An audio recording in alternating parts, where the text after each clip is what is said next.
In Ijin's classroom, his classmates are engaged in various activities. Some are engrossed in conversations, others are busy cleaning the blackboard, a few students appear to be taking a quick nap, while some diligently study, creating a typical scene in a school setting with diverse activities and levels of engagement. Ijin's chair neighbor looks visibly nervous and fearful. Beads of sweat cascade down his face, resembling raindrops on a stormy day, as a mysterious white object falls to the ground, further intensifying his unease. The atmosphere in the classroom grows increasingly tense. As the tension in the classroom mounts, someone throws another white object at Ijin's chair neighbor, this time directly at his head. The two bullies from Ijin's class, with the orange jacket wearing one leading the mischief, hold a piece of eraser in their hands. The orange-jacketed bully laughs and boasts, "Headshot. That's 3 hits in a row, 2 body shots and now a headshot." The blonde-haired bully turns to one of his classmates and pressures him to hand over an eraser. The student reluctantly agrees and surrenders his eraser to the bully.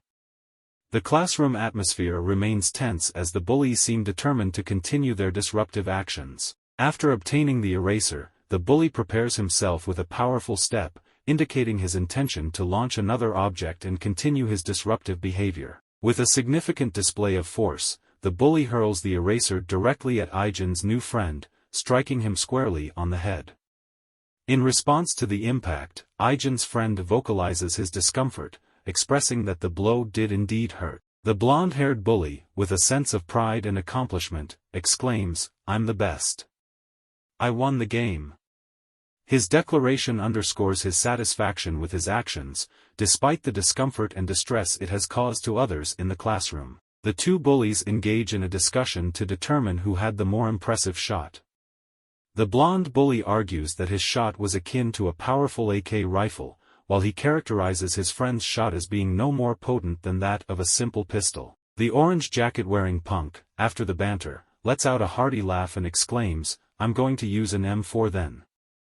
With a vigorous swing, he propels the next eraser into the air, ready to continue their disruptive antics. As Ijin enters the frame and calmly walks to his seat, the eraser thrown by the bullies hits him squarely and falls to the floor.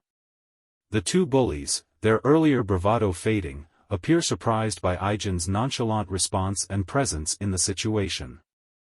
The classroom falls silent as all eyes are now on Ijin. Unfazed by the eraser hitting him, Ijin calmly takes his seat in the classroom. Meanwhile, his newly made friend, feeling both embarrassed and frightened, remains seated at his desk, clearly impacted by the recent events and the attention focused on them. In the next scene, the orange-haired bully expresses his frustration, saying, "Something about Ijin just annoys the hell out of me." His companion, the other punk, suggests a solution, saying, "If Ijin is the problem, let's make him stop annoying us." He then proposes the idea of calling Ijin over after school, implying that they may be planning to confront and potentially harm him. With a sinister smile, the orange-haired punk expresses his approval for the plan, indicating his enthusiasm for the potential confrontation with Ijin after school. Ijin's neighbor, attempting to conceal the recent bullying incident, asks in surprise why Ijin has arrived so early. Ignoring the neighbor's question, Ijin, displaying his characteristic concern for others, inquires if everything is okay with his neighbor. Despite his own experiences, Ijin remains focused on the well-being of those around him. Ijin's friend, sitting with the bullies in the background, looks frightened and hastily reassures Ijin, "Everything's fine." However, his apprehensive demeanor suggests that he may not be entirely honest about the situation. Ijin's friend, trying to divert the conversation away from the recent events, asks him what he has planned for after school and invites him to join him to explore the city. He expresses his desire to show Ijin around, offering an opportunity to spend time together and possibly alleviate the tension in the classroom. Ijin politely apologizes and explains that he can't join his friend today because he's going home with his little sister. His friend looks genuinely surprised to learn about Ijin's little sister and asks if she transferred to this school with Ijin, showing curiosity about their family situation. Ijin corrects his neighbor, mentioning that his sister was already attending this school. In response, the neighbor asks for her name, as he might know her. This conversation opens up an opportunity for them to discuss their connections and acquaintances within the school. When Ijin reveals that his sister's name is Yudayun, his neighbor's face turns pale. He asks if Ijin is referring to the Dayun from the first year, indicating a possible recognition or connection between Ijin's sister and someone from the school. The former mercenary, taken aback by Ijin's knowledge of Dayun, asks why his neighbor looks so surprised. It seems there's more to the situation involving Dayun and the school that Ijin might not be aware of. Ijin's new friend begins to explain that Dayun's school life has become difficult recently. Seeing Ijin's interest, he elaborates on what has been happening. Ijin asks for more details, concerned about his sister's well-being. Ijin's friend goes on to explain that Dayun's academic excellence and kindness made her the subject of affection for many boys during middle school. Unfortunately, one particular boy became infatuated with her, leading to complications. Another girl, driven by jealousy, had a crush on the same boy and, in her envy, began bullying Dayun. The situation provides more insight into the challenges that Dayun has been facing in school. Ijin, surprised by this revelation, questions why nobody took action to intervene and help Dayun when she was being bullied. His concern for his sister's well-being is evident, and he seems perplexed by the lack of support from others in her difficult situation. Ijin's friend sheds light on the situation by explaining that the reason nobody intervened is that the older brother of the bully is a powerful figure in the third-year class 3, named Kim Kisu. He further reveals that Dayun's life took a turn for the worse when she ended up in the same class as the jealous girl. He mentions that people are astonished that Dayun still continues to attend school, implying the severity of the situation and the challenges she faces. Ijin, looking down, reflects on the fact that the bullying intensified because of a boy Dayun had a crush on. His friend, Park, acknowledges this but adds that bullies like them often don't need a special reason to target and mistreat others. This highlights the unfortunate reality of bullying in some school environments. The scene transitions to Ijin's home, where he sits at a table with Dayun and their grandfather. The grandfather expresses his hope that Ijin can adapt well to his new school life. In response, Ijin attempts to reassure his grandfather, saying that there's no need to worry about his adjustment to the school. The grandfather, still concerned due to Ijin's 10 years spent overseas, expresses his worry. He then turns to Dayun and inquires about her school life. Dayun responds with confidence, reminding him that she always does well in school, reassuring her grandfather that she's doing fine academically. The old man, pleased with Dayun's response, reassures Ijin by acknowledging that she consistently excels in her studies. He goes on to explain to Ijin that Dayun consistently receives compliments from her teachers for her studiousness and exemplary manners.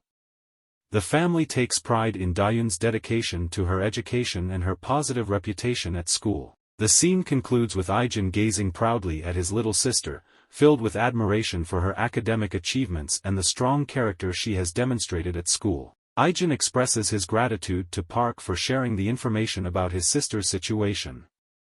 Park, acknowledging Ijin's concern, responds by saying, "You must be worried."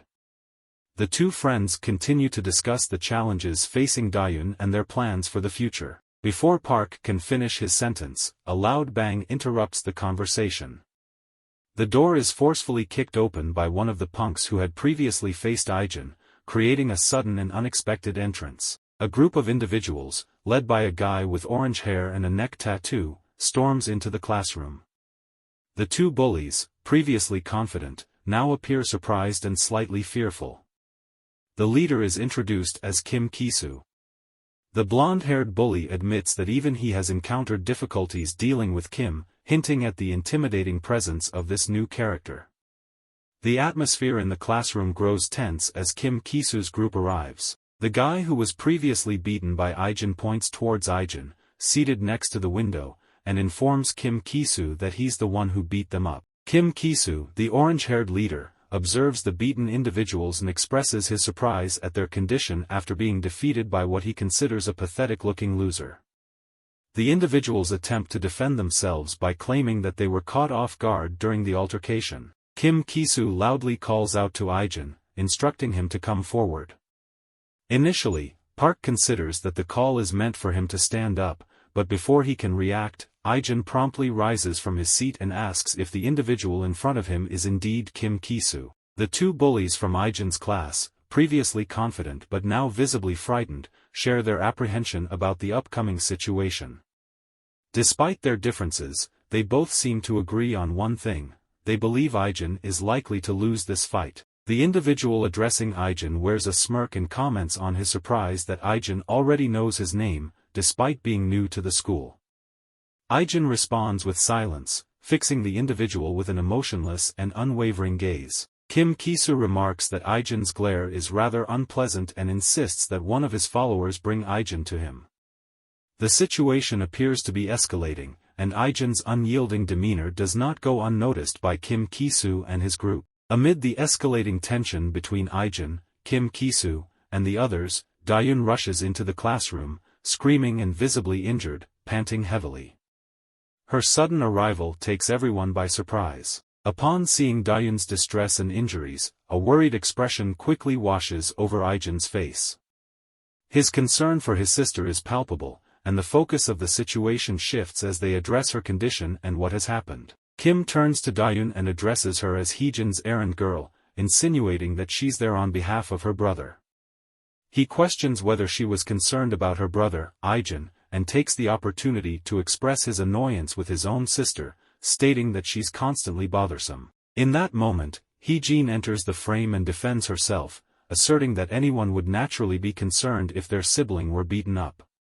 She argues that her concern for her brother's well-being is entirely justified, emphasizing the strong bond between siblings. Dayun takes in the scene before her and observes the four bullies surrounding Ijin. A scared expression washes over her face as she realizes the danger her brother is facing. She becomes increasingly concerned for Ijin's well-being as she watches the situation unfold. Dayun, overwhelmed by the situation, begins to cry and apologizes to Ijin for inadvertently putting him in danger. Ijin addresses her by name and offers comfort, assuring her that there's no need to apologize. In a swift and decisive move, Ijin sprints forward and incapacitates the first bully with a powerful punch to the neck. The bully immediately crumples to the floor, rendered unable to continue the confrontation. Ijin, his eyes filled with kindness and assurance, directs his gaze to his little sister and comforts her, saying, "You're not at fault, Dayun. It's the fault of these bullies in front of us." He reassures her and prioritizes her well-being, emphasizing that the blame lies with those who initiated the confrontation. Seizing the opportunity, one of the remaining bullies sprints forward and attempts to launch an attack on Ijin. Ijin skillfully dodges to the side and maneuvers the bully's arm, bringing it to his side. His swift reaction and control over the situation demonstrate his martial prowess in the face of adversity. Capitalizing on his control over the bully's arm, Ijin directs it in front of the bully and uses his own hand to deliver a precise punch to the bully's throat, incapacitating him with a well-executed move. The situation continues to evolve with Ijin's swift actions. The impact of Ijin's punch to the bully's throat causes him to spit out and fall to his knees, effectively incapacitated and unable to continue the fight. Ijin's self-defense skills prove effective in handling the situation. Ijin stands behind the defeated bully, who clutches his throat, appearing in distress and in a precarious state. The severity of the situation becomes evident as the bully struggles to breathe, emphasizing the impact of Ijin's actions in the confrontation. As the next bully attempts to strike Ijin, he skillfully dodges the attack and swiftly incapacitates the bully with a powerful punch to the gut. The bully is knocked out by the force of the blow. The leader of the group, Kim Ki-soo, appears shocked and taken aback by the rapid turn of events unfolding before him. The swift and effective actions of Ijin have clearly caught him off guard, leading to a moment of disbelief in this confrontational situation. Kim Ki-soo, still processing the turn of events, questions himself internally, wondering if he truly witnessed what just occurred in front of him. The unexpected turn of events has left him in a state of disbelief and uncertainty. The entire classroom is filled with surprise and disbelief as they witness Ijin's swift and effective actions in the confrontation.